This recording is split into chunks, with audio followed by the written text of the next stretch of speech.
ನಮಸ್ಕಾರ ಎಲ್ಲರಿಗೂ. ನೋಡಿ, ನಾನಿವತ್ತೊಂದು ದಿಢೀರನೆ ಒಂದು 10 ಮಿನಿಟ್ಸಲ್ಲಿ ಈ ಥರ ಆನಿಯನ್ ರೈಸ್ ಅಂತ ಒಂದು ನಾನು ರೆಸಿಪಿ ಇವತ್ತು ನಿಮಗೆ ಮಾಡಿ ತೋರಿಸ್ತಿದ್ದೇನೆ. ದಿಢೀರನೆ ಮಾಡಿ 10 ಮಿನಿಟ್ಸಲ್ಲಿ ಈ ರೆಸಿಪಿ ರೆಡಿ ಆಗ್ತದೆ.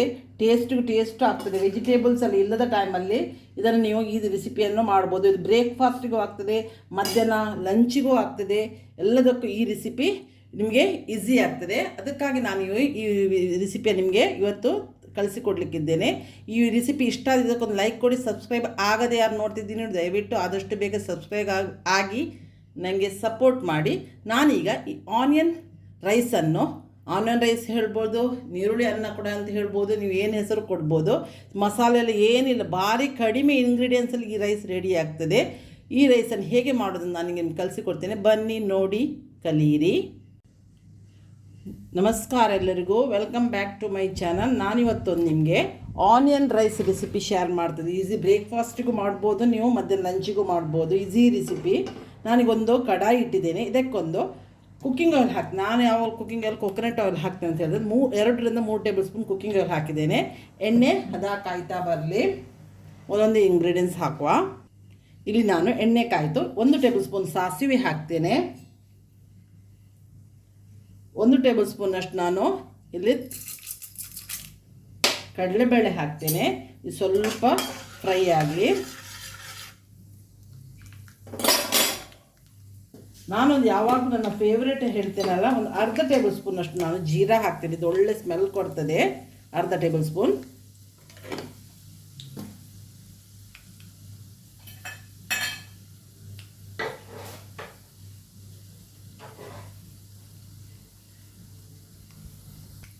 ಎಲ್ಲ ಸಿಡಿಲಿಕ್ಕೆ ಸ್ಟಾರ್ಟ್ ಆಯ್ತು. ಈಗ ಬೇವಿನ ಎಲೆ ಹಾಕ್ತೇನೆ. ಈಗ ನಾನು ಒಂದು 10 ಬೆಳ್ಳುಳ್ಳಿ ಎಸಳನ್ನು ಸಣ್ಣಕ್ಕೆ ಹೆಚ್ಚಿ ತಂದಿದ್ದೇನೆ, ಅದನ್ನು ಇದಕ್ಕೆ ಹಾಕ್ತೇನೆ. ಬೆಳ್ಳುಳ್ಳಿ ಸ್ವಲ್ಪ ಹಸಿ ವಾಸನೆ ಹೋಗಲವರೆಗೆ ನಾವು ಫ್ರೈ ಮಾಡುವ. ಈಗ ನಾನು 2 ಹಸಿಮೆಣಸು 2 ಒಣಮೆಣಸನ್ನು ಕಟ್ ಮಾಡಿ ಹಾಕ್ತೇನೆ. ಜಸ್ಟ್ ಒಂದು ಫ್ಲೇವರಿಗಷ್ಟೇ. ಈಗ ಇಲ್ಲಿ ದೊಡ್ಡದು 3 ಆನಿಯನ್, ಮೀಡಿಯಮ್ ಆದರೆ 4 ಆನಿಯನ್ ಬೇಕು. ಆನಿಯನ್ ರೈಸಿಂದ ಆನಿಯನ್ನೇ ಬೇಕಲ್ಲ, ಉದ್ದಕ್ಕೆ ಸ್ಲೈಸ್ ಮಾಡಿ ತಂದಿದ್ದೇನೆ. ಇದನ್ನು ಇದಕ್ಕೆ ಹಾಕ್ತೇನೆ. ಇದೊಂದು 50% ನಾವು ಫ್ರೈ ಮಾಡಬೇಕು. ಕಲರ್ ಚೇಂಜ್ ಆಗೋದ್ರಲ್ಲಿ ಅಲ್ಲ, ಬ್ರೌನ್ ಆಗಬೇಕಾಗಿಲ್ಲ.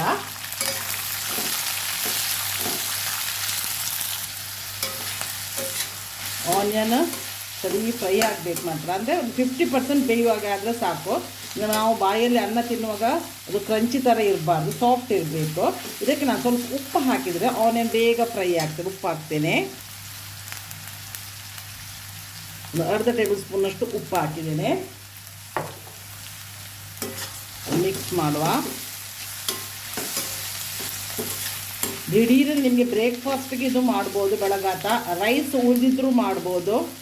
ಏನು ನೀವು ಮಸಾಲೆ ಎಲ್ಲ ಹುಡುಕಬೇಕಾಗಿಲ್ಲ. ವೆಜಿಟೇಬಲ್ಸ್ ಇಲ್ಲದ ಟೈಮಲ್ಲಿಯೂ ಮಾಡ್ಬೋದು. ಇದು ಒಳ್ಳೆ ಟೇಸ್ಟಲ್ಲಿ ಉಂಟಲ್ಲ, ಬಿರಿಯಾನಿಗಿಂತಲೂ ಒಳ್ಳೆಯದಾಗ್ತದೆ ಇದು. ನಾವು ನಾನ್ ವೆಜ್ ತಿನ್ನುವವರು, ಮತ್ತು ವೆಜ್ ಇದ್ದ ದಿವಸ ನೀವು ಇದೆಲ್ಲ ಮಾಡ್ಬೋದು. ಉಪವಾಸದವ್ರಿಗೆ ಮಾತ್ರ ಆಗೋದಿಲ್ಲ, ಯಾಕಂದರೆ ಆನಿಯನ್ ಅಲ್ಲ.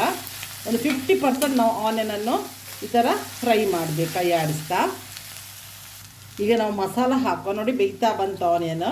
ಈಗ ಮಸಾಲ ಹಾಕುವಾಗ ನಾವು ಗ್ಯಾಸನ್ನೀಗ ಹೈಯಲ್ಲಿದ್ದದನ್ನು ನಾನು ಲೋಗೆ ಇಟ್ಟಿದ್ದೇನೆ, ಯಾಕಂದರೆ ಮಸಾಲೆ ಸೀದು ಹೋಗ್ತದಲ್ಲ. ಸೊ ಈಗ ನಾನೊಂದು ಅರ್ಧ ಟೇಬಲ್ ಸ್ಪೂನ್ ಕಡೆ ಹಳದಿ ಹಾಕ್ತೇನೆ. ಖಾರ ನೀವು ರುಚಿಗೆ ಎಷ್ಟು ಬೇಕಷ್ಟು ಹಾಕ್ಬೋದು.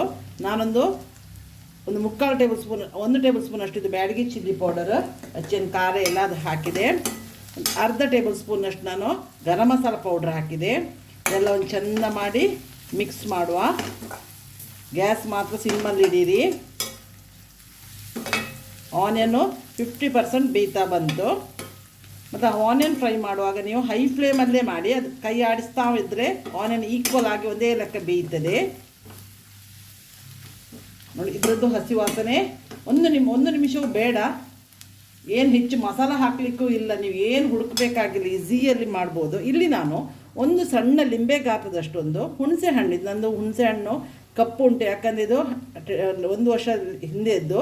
ಸೊ ಅದು ಬುದ್ಧಿ ರೆಡಿ ಮಾಡಿ ನಂಗೆ ತಾಯಿ ಕೊಡ್ತಾರೆ. ಇದು ಮನೆಯಲ್ಲೇ ಆಗೋ ಹುಣಸೆ ಹಣ್ಣು. ಸೊ ನೋಡಿ, ಈ ರಸವನ್ನು ಸಣ್ಣ ಲಿಂಬೆ ಗಾತ್ರದ ಹುಣಸೆ ಹಣ್ಣು ರಸವನ್ನು ನಾನು ನೀರು ಹಾಕ್ತೀನಿ ಇದಕ್ಕೆ. ಆಗ ಮಸಾಲೆ ಒಳ್ಳೆ ಫ್ರೈ ಆಗ್ತದೆ. ಇದು ನಿಮಗೆ ಹುಳಿ ಬೇಡಾದರೆ ಆಪ್ಷನಲ್ ಬಿಡ್ಬೋದು, ಸ್ವಲ್ಪ ಹುಳಿ ಹಾಕಿದರೆ ಮಾತ್ರ ಟೇಸ್ಟ್ ಆಗ್ತದೆ ಚಟ್ಪಟಿಯಾಗಿ. ಇದನ್ನು 1 ನಿಮಿಷ ನಾವು ಫ್ರೈ ಮಾಡುವಾಗ ಮಸಾಲವು ಫ್ರೈ ಆಗ್ತದೆ, ಸೈಡಲ್ಲೆಲ್ಲ ಆಯಿಲೆಲ್ಲ ಬಿಡೋವರೆಗೆ ಸ್ವಲ್ಪ ನಾವು ಫ್ರೈ ಮಾಡುವ. ನೋಡಿ ಎಲ್ಲ ಆಯಿಲ್ ಸೈಡಲ್ಲಿ ಬಿಡ್ತಾ ಬಂತು. ಇದು ಮಾತ್ರ ಇದರಲ್ಲಿ ರೆಡ್ ಕಲರಲ್ಲಿ ಬರ್ತದೆ. ನಂದು ಹುಣಸೆ ಹಣ್ಣು ಕಪ್ಪು ಇರ್ಲಿಕ್ಕೆ ಹೋಗಿ ಈ ಥರ ಕಲರ್ ಬಂದಿದೆ. ನಿಮ್ಮದು ಹುಣಸೆ ಹಣ್ಣು ಹೊಸ ಹುಣಸೆ ಹಣ್ಣಾಗಿದ್ದರೆ ಏನು ರೆಡ್ ಕಲರ್ ಒಳ್ಳೆ ಕಲರ್ ಬರ್ತದೆ. ಬಟ್ ನಂದು ಹೇಳಿದೆ ಅಲ್ಲ, ಹುಣಸೆ ಹಣ್ಣಿನಿಂದಾಗಿ ಈ ಥರ ಕಲರ್ ಬಂದಿದೆ. ಉಪ್ಪು ರುಚಿಗೆ ನೋಡಿಕೊಂಡು ಉಪ್ಪು ಹಾಕಿ, ಖಾರ ಉಪ್ಪು ನಿಮಗೆ ಹೇಗೆ ಬೇಕೋ ಹಾಗೆ ಹಾಕಿ. ನಾನಿಲ್ಲಿ ಎಲೆಕ್ಟ್ರಿಕ್ ಕುಕ್ಕರಲ್ಲಿ ನಾನು ರೈಸ್ ಮಾಡಿ ಇಟ್ಟಿದ್ದೇನೆ. ಇದಕ್ಕೆ ಉಪ್ಪು ಸ್ವಲ್ಪ ಆ್ಯಡ್ ಮಾಡಿ ಹಾಕಿದ್ದೇನೆ. ಈಗ ಇದಕ್ಕೆ ಸಿಮ್ಮಲ್ಲಿ ಇಟ್ಟಿದ್ದೇನೆ, ರೈಸ್ ಹಾಕ್ತೇನೆ. ಇದು ಏನು ಬಾಸ್ಮತಿ ರೈಸ್ ಅಲ್ಲ, ಇದು ಮಸೂರಿ ರೈಸ್. ನಾವು ಆರ್ಡಿನರಿ ನಾವು ಊಟ ಮಾಡಲಿಕ್ಕೆ ಯಾವ ರೈಸ್ ಯೂಸ್ ಮಾಡ್ತೇವೆ ಅದನ್ನೇ ಮಾಡ್ತಾ ಇರೋದು ನಾನು ಇವತ್ತು. ನಾನಿದು ದಿಢೀರ್ ನಿಮಗೊಂದು ರೆಸಿಪಿ ಶೇರ್ ಮಾಡುವ ಅಂತೇಳಿ ಮಾಡಿದ್ದು. ಮತ್ತು ಇದು ಒಳ್ಳೆಯದಾಗ್ತದೆ, ಈಸಿ ಕೂಡ. ರೈಸ್ ಉಳಿದಿದ್ರೂ ಮಾಡ್ಬೋದು, ಹೊಸ ರೈಸೇ ಮಾಡಬೇಕಂತ ಏನಿಲ್ಲ. ನಿಮಗೆ ಒಳ್ಳೆಯ ಎಲ್ಲ ಟೇಸ್ಟ್ ಬರಬೇಕಾದ್ರೆ ಬಾಸ್ಮತಿ ರೈಸ್ ಯೂಸ್ ಮಾಡಿಯೂ ಮಾಡ್ಬೋದು. ಇದು ಇಲ್ಲದ ರೆಡ್ ಕಲರ್ ಬಂದು ಒಳ್ಳೆ ಕಲರ್ ಆಗ್ತದೆ ರೈಸಿಗೂ. ಮತ್ತು ಸಿಮ್ಮಲ್ಲಿ ಮಾತ್ರ ನೀವು ಚೆಂದ ಗ್ಯಾಸ್ ಆಫ್ ಮಾಡಬೇಡಿ, ಚೆಂದ ಮಾಡಿ ಮಿಕ್ಸ್ ಆಗೋಲ್ಲವರೆಗೆ 1 ನಿಮಿಷ 1-2 ನಿಮಿಷ ಸಿಮ್ಮಲ್ಲಿ ಇದನ್ನು ಅನ್ನವನ್ನು ಈ ಆನಿಯನ್ ಒಟ್ಟಿಗೆ ಚೆಂದ ಮಾಡಿ ಮಿಕ್ಸ್ ಮಾಡಿ. ಉಪ್ಪು ನೋಡಿ, ಉಪ್ಪು ಬೇಕಿದ್ದರೆ ಹಾಕಿ. ನಂದು ಕರೆಕ್ಟ್ ಉಂಟು. ಇನ್ನೂ ಮಿಕ್ಸ್ ಆಗಲಿಕ್ಕೆ ಉಂಟು ನೋಡಿ. ಚೆಂದ ಮಾಡಿ ಮಾತ್ರ ಮಿಕ್ಸ್ ಮಾಡಿ.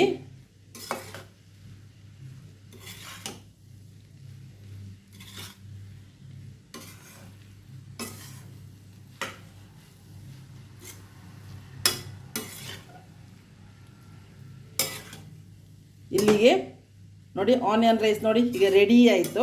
ಇನ್ನು 1 ನಿಮಿಷ ನಾನು ಇದನ್ನು ಇಲ್ಲಿ ಬೇಯಿಸ್ತೇನೆ. ಯಾರು ನನ್ನ ವಿಡಿಯೋವನ್ನು ಸಬ್ಸ್ಕ್ರೈಬ್ ಆಗದೆ ನೋಡ್ತಾ ಇದ್ದೀನಿ ನೋಡಿ, ನೀವು ಆದಷ್ಟು ಬೇಗ ಸಬ್ಸ್ಕ್ರೈಬ್ ಆಗಿ ನೋಡಿ. ನನ್ನ ಚಾನಲಲ್ಲಿ ಸಹನಾ ಸೋನಿ ಕ್ರಿಯೇಷನಲ್ಲಿ ವೆಜ್ ನಾನ್ ವೆಜ್ ರೆಸಿಪಿ, ಸಾರಿ ಕುಚ್ಚು ರೆಸಿಪಿ ಎಲ್ಲ ಹಾಕ್ತೇನೆ. ಸೊ ನೀವು ನನಗೆ ಸಪೋರ್ಟ್ ಮಾಡಿ. ನೋಡಿ ಇದೇ ಥರ ನೋಡಿ, ಇದು ದಿಢೀರನೇ ಮಾಡ್ಬೋದು. ಈ ಬ್ರೇಕ್ಫಾಸ್ಟಿಗೂ ಮಾಡ್ಬೋದು, ಮಧ್ಯಾಹ್ನ ರೈಸಿಗೂ, ಅನ್ನಕ್ಕೆ ಮಧ್ಯಾಹ್ನ ಊಟಕ್ಕೂ ಈ ಥರ ರೈಸ್ ಮಾಡಿ ಒಂದೊಂದು ಥರ ಎಲ್ಲ ದಿವಸ ನಾನ್ ವೆಜ್ ತಿನ್ನೋ ಬದಲು ವೆಜ್ ಇದ್ದ ದಿವಸ ನೀವು ಈ ಥರ ಮಾಡಿ ಊಟ ಮಾಡ್ಬೋದು. ಈ ರೆಸಿಪಿ ನಿಮ್ಗೆ ಇಷ್ಟ ಆಗ್ಬೋದು ಅಂತ ಭಾವಿಸಿದ್ದೇನೆ. ಇದು ಇಷ್ಟ ಆದರೆ ಇದಕ್ಕೊಂದು ಲೈಕ್ ಕೊಡಿ. ಸಬ್ಸ್ಕ್ರೈಬ್ ಆಗದೆ ಯಾರು ನೋಡ್ತೀನಿ, ನೀವು ಸಬ್ಸ್ಕ್ರೈಬ್ ಆಗಿ ನೋಡಿ.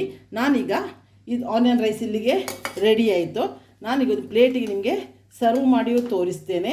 ನಾನಿಷ್ಟು ಬರುವಾಗ ಒಂದು ಒಳ್ಳೆ ವಿಡಿಯೋದಿಂದ ಬಂದು ನಿಮ್ಮನ್ನು ಮೀಟ್ ಆಗ್ತೇನೆ. ಅಲ್ಲಿವರೆಗೆ ಬಾಯ್, ಥ್ಯಾಂಕ್ ಯು.